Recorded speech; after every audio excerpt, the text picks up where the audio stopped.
Merci beaucoup et bravo pour tous ces travaux magnifiques et de recherche qui n'arrêtent pas de progresser et d'avancer. Et justement, ça tombe bien, ça fait la transition avec la communication suivante sur la xénogreffe et les organes transgéniques. Et c'est M. Roussel qui va nous en parler. Donc le professeur Jean-Christian Roussel, qui est chirurgien thoracique et cardiovasculaire, et qui a une expertise particulière, donc c'est xénogreffe. Messieurs les membres du bureau, chers académiciens et académiciennes, merci pour cette invitation initialement transmise à mon maître en recherche, Gilles Blanchot, qui est aussi notre maître avec Julien, néphrologue, et qui a un grand sens, qui nous apprend beaucoup. Et c'est quelqu'un qui aurait, je pense, aimé être chirurgien parce qu'il a un bon sens chirurgical, qui est indispensable dans cette épopée immunologique du XXIe siècle que représente la xénotransplantation. Et ce bon sens, j'ai l'impression que vous, chirurgiens, les Américains l'ont perdu. Je vous laisse regarder cette vidéo qui est la raison aussi de ma présence aujourd'hui.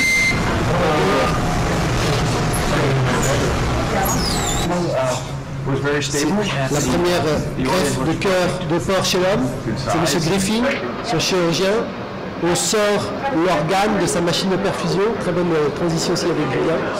Il ne bouge pas le cœur. Et là, je vous demande de regarder le bloc opératoire, le paysage. Certes, il y a le greffon, mais les images sont parlantes. Donc déjà, ils sont 6 ou 8 habillés stérilement autour de la salle, autour du bloc. Et tout autour, il y a une myriade de journalistes, de caméramans, de photographes, dans une salle de bloc opératoire pour une première mondiale. Patient hyper difficile. Ce patient n'aura plus aucun lymphocyte, aucun globule blanc fonctionnel dans les suites. Je ne comprends pas comment on a pu laisser rentrer autant de monde dans un bloc opératoire pour une première mondiale immunologique, où les défenses immunitaires sont mises à plat. Donc on est dans le showbiz, un peu médical ou chirurgical, et ce showbiz, est-ce que c'est fait pour nous faire rêver afin d'oublier le défi énorme que représente la xénotransplantation, puisque les obstacles sont majeurs car pas seulement immunologiques, ils sont autant physiologiques que morphologiques avec la croissance des animaux, infectieux. L'obstacle aussi, trouver le bon modèle animal et le bon organe à évaluer. Ils sont bien sûr financiers, comme par hasard c'est aux États-Unis. Des millions de dollars ont été investis depuis des années. La xénotransplantation aussi posera la question de son coût-bénéfice par rapport à des alternatives à la transplantation, que sont la dialyse ou l'assistance circulatoire. Et aussi en introduction, ça a toujours été une activité pionnière en transplantation. Une première définition qui me paraît fondamentale, qui est la notion de combinaison concordante ou discordante en immunologie. Donc, par définition, une combinaison animale discordante entre espèces animales différentes se caractérise par un rejet suraigu immédiat en quelques minutes ou en quelques heures. À l'opposé, vous avez les combinaisons animales concordantes où le rejet apparaît en quelques heures, enfin plusieurs heures, voire même plusieurs jours.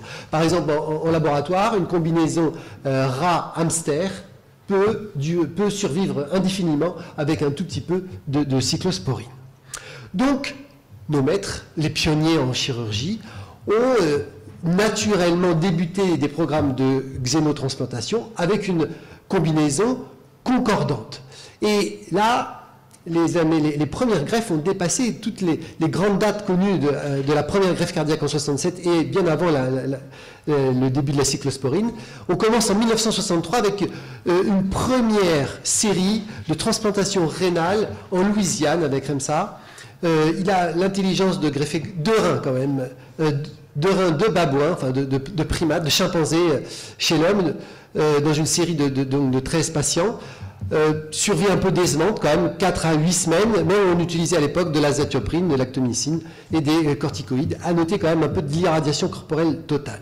Bon, les patients décédés tous de rejet ou de complications infectieuses, mais c'était une série historique puisque une survie de greffon a pu être obtenue pendant 9 mois. 9 mois, c'était avec une histologie normale au bout des 9 mois, c'était une professeure, une institutrice qui avait pu reprendre le travail, mais par contre, qui devait souvent demander où étaient situés les WC, puisque cette patiente qui a vécu 9 mois pouvait avoir une hyperdurèse de 20 litres par 24 heures.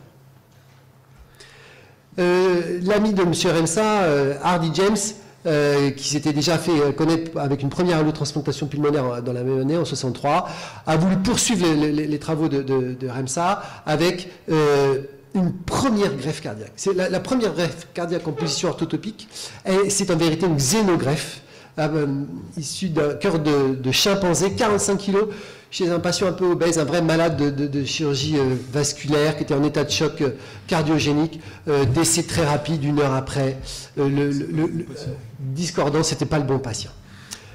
Donc James avait quand même battu de 3 ans Christian Barnard avec sa première greffe cardiaque en allotransplantation.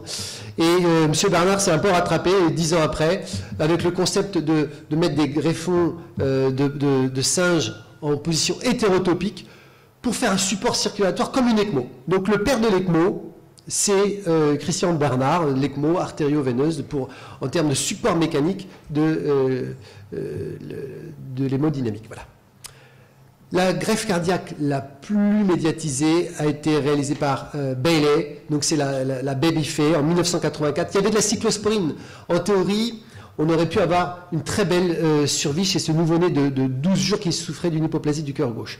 Malheureusement, il n'y a pas de groupe O chez le babouin. Et donc, on s'est retrouvé dans une combinaison ABO incompatible. Et là, la cyclosporine seule, ça ne marche pas. Donc, le patient a vécu, ce nouveau-né a vécu 20 jours, mais l'impact médiatique a été énorme et a permis dans les suites à autoriser le prélèvement chez les enfants. Les chirurgiens hépatiques ne sont pas restés quand même à la traîne. Première série de 10 greffes de foie de primates chez l'homme. Survie très médiocre, 8 à 15 jours. On améliore à 70 jours en 93 avec un cocktail d'immunosuppresseurs. Mais à chaque fois des complications chirurgicales sans rejet. La concordance s'arrête dans les années 90. C'est même le naufrage suite à la découverte dans le génome primate de la séquence entière du virus du sida, du virus de la HIV. Donc il y a aussitôt une levée de bouclier, autant politique que scientifique. L'idée d'un momentum surgit. On a la certitude que les deux souches HIV1 viennent soit du chimpanzé et HIV2 d'un autre petit primate appelé mangabey. Donc on accuse même à l'époque un chirurgien parisien qui avait, au début des années 1900, faisait des greffes de tissus, de scrotum, de testicules de primates chez l'homme, à Paris, et même dans Nature avait accusé ce pauvre chirurgien francophone d'être à l'origine de la dissémination du sida. Donc dans les années 2000, la France, la pionnière. On est les premiers à sortir une loi qui impose un moratoire. Donc c'est en 98. La FDA suit et on arrête officiellement toute activité clinique humaine à partir de greffons primates. Donc les scientifiques sont quand même sont des gens hyper actifs. On ne va pas les arrêter. Et ils ont l'idée de garder quand même, de conserver leurs donneurs, leurs animaux donneurs. Ils les transforment en receveurs et on choisit à l'époque un animal connu de tous qui est le porc, qui a de multiples avantages. Il grandit rapidement, c'est facile à élever, soi-disant l'environnement, le risque viral est maîtrisé, sauf que en choisissant le porc, on passe d'un modèle de concordance à discordance. Et par définition, un modèle discordant, en quelques minutes, même dès le déclampage artériel, on peut observer un début de rejet qui aboutit à une nécrose totale d'un greffon de porcin après 10 minutes. Les causes de ce rejet hyperaigu, là j'insiste, c'est autant immunologique que physiologique. double défi quand même pour la xénotransplantation. Donc la discordance, elle est bien sûr immunologique. Nous avons tous dans cette salle des anticorps qui vont, dès qu'ils seront en contact avec un organe porcin, aussitôt se fixer sur des antigènes. Et ces anticorps sont d'une cytotoxicité extrême car ils ont la capacité d'appuyer sur le bouton rouge nucléaire immunologique qui est l'activation de la cascade du complément. Ces anticorps naturels sont une véritable arme nucléaire immunologique à l'origine de la formation du complexe majeur du complexe majeur d'attaque majeure du complément, aboutissant à la lise de tout l'endothélium, de l'interface membranaire, de l'activation endothéliale et avec des thrombis plaquettaires.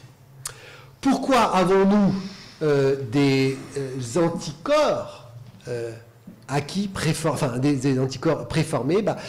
Au cours de l'évolution, l'homme est devenu un peu chaos pour trois activités enzymatiques qui, à chaque fois, gèrent des métabolismes de sucre. Donc, en gros, en xénotransplantation, les humains sont non expresseurs et les mammifères sont expresseurs. Et cette dualité, qui remonte à plus de 80 millions d'années, fait que nous avons tous des anticorps préformés. La discordance antigénique, la principale, elle est liée au GAL. Donc, deux mondes, si on a une vision, dualistique du monde, on peut distinguer les mammifères, tous les mammifères sauf les primates, qui expriment sur leurs endothéliums, sur leurs globules rouges, un épitope, un galactose qui s'appelle le GAL alpha 1,3 GAL, et ce qui nous différencie grandement, puisque nous avons perdu l'enzyme qui est capable de fabriquer cet épitope, et à la place, eh bien, à partir de ce substrat avec une autre enzyme est dirigé vers l'expression des molécules des groupes sanguins. Donc, ces anticorps que nous avons acquis au cours de 80 millions d'années, actuellement, ils nous sont transmis déjà par notre mère, dès la naissance, dès l'allaitement. Le nouveau-né a des anticorps anti-GAL. Donc, c'est des IgG. Ensuite, ce sont des IgM. Dès les 3 premiers mois, un nouveau-né a des IgM anti-GAL parce que dans sa microbiote, alors la microbiote est un sujet d'actualité, la microbiote va nous faire stimuler, va nous faire produire des anticorps anti-GAL. Donc, c'est un moyen de pression de sélection positif pour nous qui sommes GAL négatifs envers toutes les zoonoses qui, en théorie, expriment un antigène GAL. Donc, le deuxième épitope concerne le métabolisme des acides sialiques. Très vite, donc, on a perdu l'enzyme qui, normalement, hydroxyle un substrat qui s'appelle la N-acétylnaraminique. Donc, tous les mammifères sont... alors en anglais on dit NUG5JC, j'ai appris un peu comme ça, et nous on est resté NUG5AC. C'est important, enfin comment l'expliquer? C'est apparu au moment où Homo sapiens a pris le dessus par rapport aux autres primates, et nous avons perdu l'expression donc de cet acide sialique sur nos globules rouges, ce qui nous a rendus résistants naturellement contre le paludisme. Et a priori, c'est grâce à ça que nous avons pu survivre par rapport aux autres homos qui continuaient à exprimer une NUG5JC et qui restaient sensibles au paludisme, donc le plasmodium n'arrivait pas à rentrer dans le globule rouge. Nous n'avons pas d'anticorps anti-NUG5JC pendant la première année, ça vient tardivement. Et ensuite, je ne sais pas si vous connaissez le groupe sanguin SDA, c'est des épitopes exprimés sur les globules rouges et les globules blancs. Bon, bref, là aussi, on a perdu l'enzyme qui synthétise du SDA sur les globules blancs et globules rouges. Voilà le tour pour la discordance immunologique. Et phylogénique, tout à fait.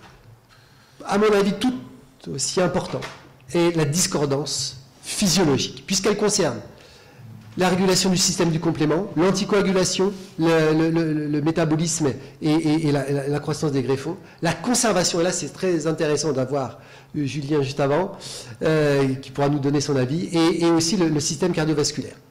Première incompatibilité majeure moléculaire d'espèce entre l'homme et le porc, c'est que nous avons des molécules, des protéines qui normalement freinent l'explosion de la cascade du complément. On distingue 3 molécules, CD55, 46 et CD59.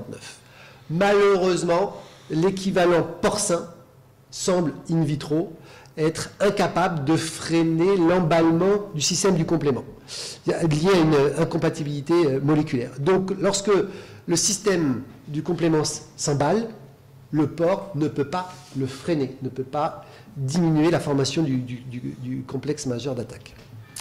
Autre importance, c'est les lésions vasculaires au cours de la greffe qui vont mettre à jour des voies procoagulantes que sont le facteur von Willebrand et le facteur tissulaire porcin. Et là, on est dans un domaine, dans une combinaison pervers. On n'est plus discordant, on est pervers, puisque le porc avec le von Willebrand facteur et le facteur tissulaire porcin peuvent agréger les plaquettes et activer la cascade, et activer toute la cascade des facteurs de la coagulation. Donc, on se retrouve dans un état procoagulant complètement compatible entre l'homme et le porc, mais à l'opposé, les voies de rétrocontrôle anticoagulantes, là, sont complètement incompatibles. Donc, le CD39 ne peut pas diminuer l'agrégation plaquettaire. Le TFPI porcin ne peut pas diminuer l'activation, freiner l'activation du facteur 10. Et très grave, dans notre domaine, c'est que la thrombomoduline porcine ne peut pas activer la protéine C. Donc toute la voie de la protéine C est inactivée dans un modèle porc humain.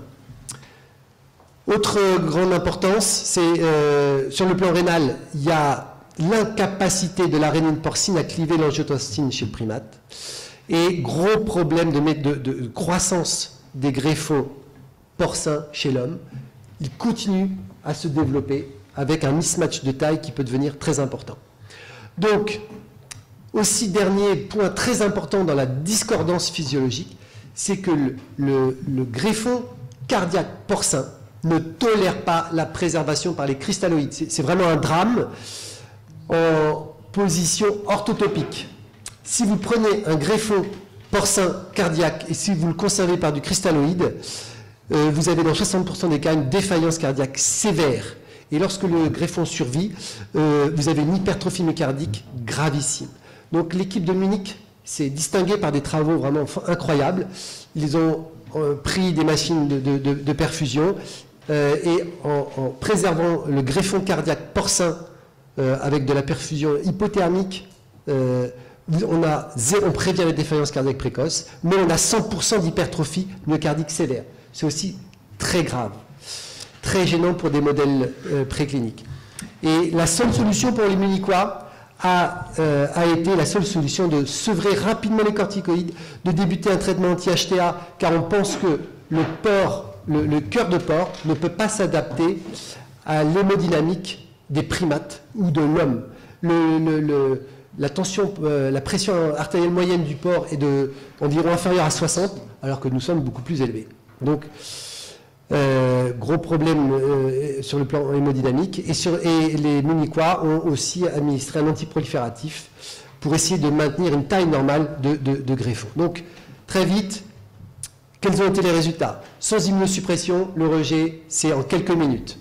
Avec une immunosuppression conventionnelle, vous avez quoi? Vous gagnez peut-être une demi-heure ou une heure de survie. L'immunosuppression conventionnelle est sans aucun effet sur la réponse immunitaire innée. On a aussi des voies palliatives. On a enlevé ces anticorps cytotoxiques par de l'immunoabsorption. Donc, on a pu augmenter un petit peu la durée, la survie des greffons, mais à quelques jours seulement. Et on pouvait aussi utiliser des protéines anticompléments pour avoir des survies qui pouvaient attendre 1 mois dans quelques temps. Donc le grand essor, ça a été la transgénèse, avec surtout la possibilité avec CRISPR-Cas. Mais au début, le premier port transgénique, ça a été obtenu par micro-injection. Et là, je crois qu'on a eu une approche palliative. On a essayé de mettre une digue face à ces anticorps, mais la digue, en surexprimant des protéines régulatrices de complément, ça vous améliore que faiblement la survie du greffon porcin. La cause, elle est immunologique. Donc, juste exprimer des facteurs inhibiteurs du complément, ça repousse du rejet aigu vers un rejet vasculaire aigu, qui est une forme de rejet hyperaigu atténué. Donc la vraie solution a été la naissance du premier port GAL-KO dans les années 2003. Donc ça a été obtenu par le transfert nucléaire et ensuite clonage. Ça a vraiment été le grand virage. Et là, alors, quand même, petite déception, on espérait, ça y est, avoir des durées de survie illimitées. La première série a permis d'avoir une médiane de survie à 78 jours avec un pic à 6 mois. Bon, malheureusement, le rejet vasculaire aigu survient toujours, inéluctablement, et on est capable de trouver des dépôts d'IgG, d'IgM et même de compléments.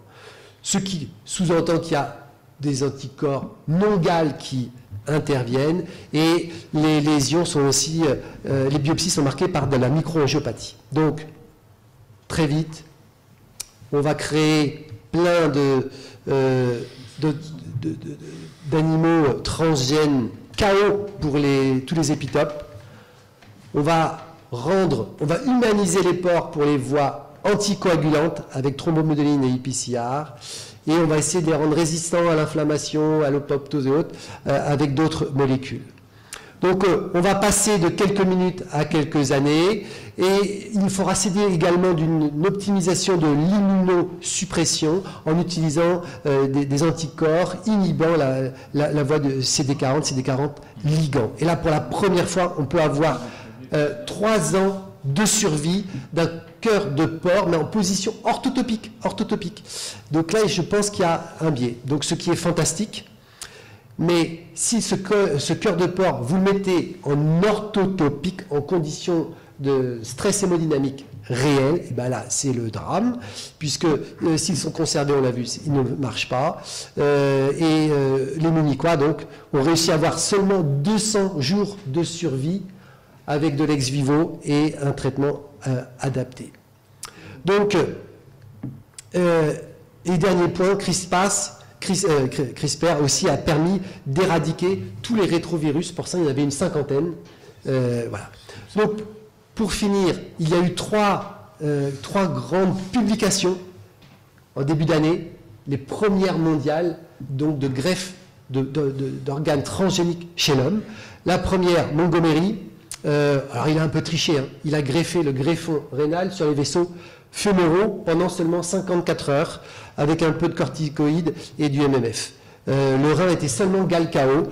Ça a marché, mais il a quand même retrouvé des dépôts d'anticorps anti-non-GAL dans le greffon. La vraie étude pour le rein, publiée dans l'American Journal of Transplantation, là c'est vraiment situation réelle. On fait la binéphrectomie chez l'homme, et les 2 greffons porcins, là, assuraient la filtration. Et malheureusement, malgré 10 transgènes, une vraie immunosuppression, malgré l'absence de rejet, on n'a pas pu récupérer une fonction rénale normale chez ce patient. Une expérimentation qui a duré 74 heures. Et là, vraiment, pour finir, la grande médiatisation de cette première greffe de cœur. Pareil, full package, 10 transgènes, un patient qui était déjà sous ECMO. Et là, l'anecdote entre chirurgiens, ça a été un malade, ça a été une chirurgie des suites cauchemardesques. Voilà, c'était un patient Redux. Donc, au cours de la dissection, au moment du clampage aortique, vous savez ce qui s'est passé? Ils ont disséqué l'aorte. Dissection de l'aorte. Donc, ils ont dû remplacer un bout d'aorte ascendante. Mais dans les suites immédiates, donc anurie, ischémie rénale, stenting des artères rénales, ischémie digestive, il ouvre la parotomie à J10, il découvre une péritonite à Escherichia coli et Candida, Bon, il continue, la thrombopénie à 20 000, il est dénutri, alimentation parentérale. Bon, ils arrivent à faire une première biopsie au 34 AJ34, qui soi-disant est normal, enfin bon, ça va encore, mais après tout s'emballe. Comme par hasard, œdème myocardique, comme dans le modèle munichois. Et c'est ça qui m'inquiète beaucoup. Œdème myocardique majeur, on retrouve une cardiopneumopathie hypertrophique. Et donc décès à J20 dans un tableau d'insuffisance cardiaque diastolique. En gros, on a greffé un cœur hypertrophique.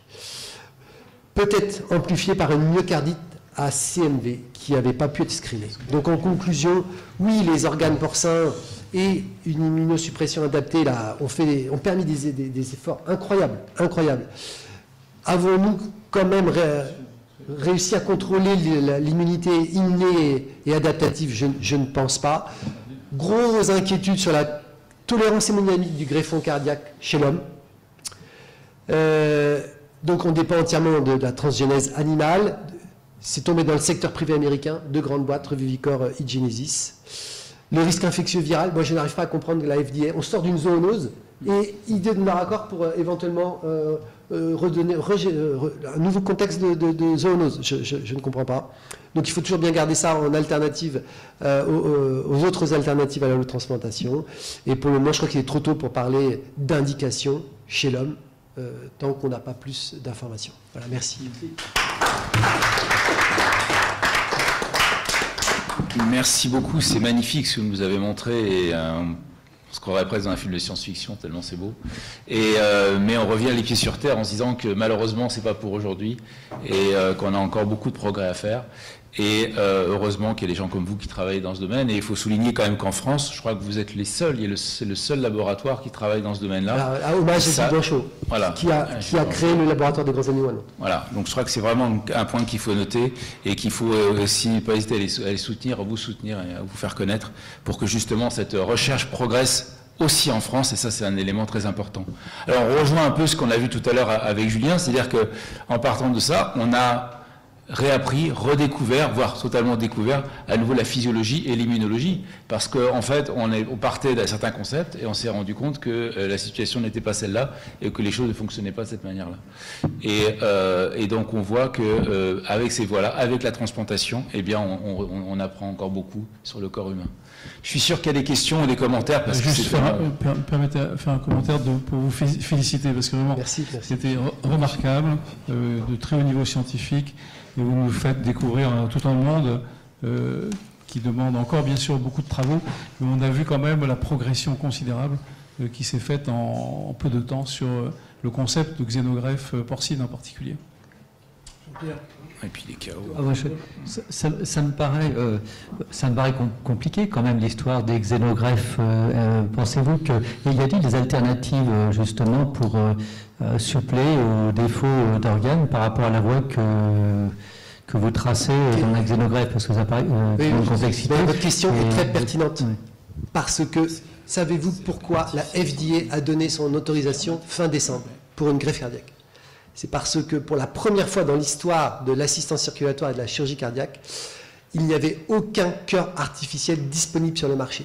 Donc ça veut dire quoi? Le cœur américain Syncardia, ils se sont parmi du Covid, les fournisseurs, les chaînes de production sont stoppées, et Carmat est en arrêt. Et donc, je pense que l'Université de Baltimore a profité de cette fenêtre de tir, c'était pertinent. Il n'y a plus d'assistance, ce patient était sous ECMO depuis 45 jours. Qu'est-ce qu'on fait? Alors, je ne sais pas si vous avez lu, c'est un ancien détenu, et donc qui, a priori, avait été jugé comme inapte à poursuivre un traitement immunosuppresseur adapté. Donc c'est la raison pour laquelle ils l'ont switché vers un programme Xénon. Merci. Oui, en matière de foie, je ne sais pas s'il y a encore des indications de super-urgence, mais dans cette hypothèse, est-ce que ça pourrait être une aide transitoire, le temps d'avoir un organe? Alors là, vous me posez une colle parce qu'il y a moins de publications sur le foie. Je pense que c'est lié à la complexité chirurgicale. et aux sténoses, là, comme l'avait montré dans les années 90, beaucoup de sténoses sur les voies biliaires. Donc, je sais pas si c'est une particularité. La problématique, oui. Ouais. L'idée, ça serait de faire une dérivation avec foie en place. On a voulu qu'il pourrait peut-être rajouter quelque chose sur les transplantations hépatiques. Je voudrais dire un mot. Oui, on te donne la parole. Je voulais rappeler qu'il y a bien longtemps déjà, dans les années 2000, même avant, avec Mustapha Adam au laboratoire de chirurgie à l'hôpital de la Croix-Rousse, nous travaillons, et il a beaucoup travaillé, sur les transplantations temporaires de foie de porc. Et on est arrivé à faire vivre des foies de porc et produire pendant 6 mois avec des pompes à perfusion. Puis on est arrivé à l'idée que tu viens d'évoquer de support dans la période d'attente d'un greffon, de bridge. Et on a perfusé, on a eu l'autorisation de perfuser des foies de porc avec du sang humain. On était en bonne voie quand tout a été arrêté à cause du risque de transmission des rétrovirus. Donc je rends hommage à Mustapha Adam, s'il m'entend, dont les Lyonnais se souviennent. Je pense que Badet doit se souvenir de ce travail. Il a énormément travaillé sur la xénogreffe de foie de porc à Lyon. Merci beaucoup. On va passer à la conclusion. Merci beaucoup, M. Roussel. Et donc, justement, la transition est faite, puisque c'est Lionel Badet qui va venir maintenant au pupitre et qui va nous parler de crève pancréatique et notamment des îlots de Langerhans comme nouvelle voie ou poursuite de la voie de la transplantation, parce que c'est récent.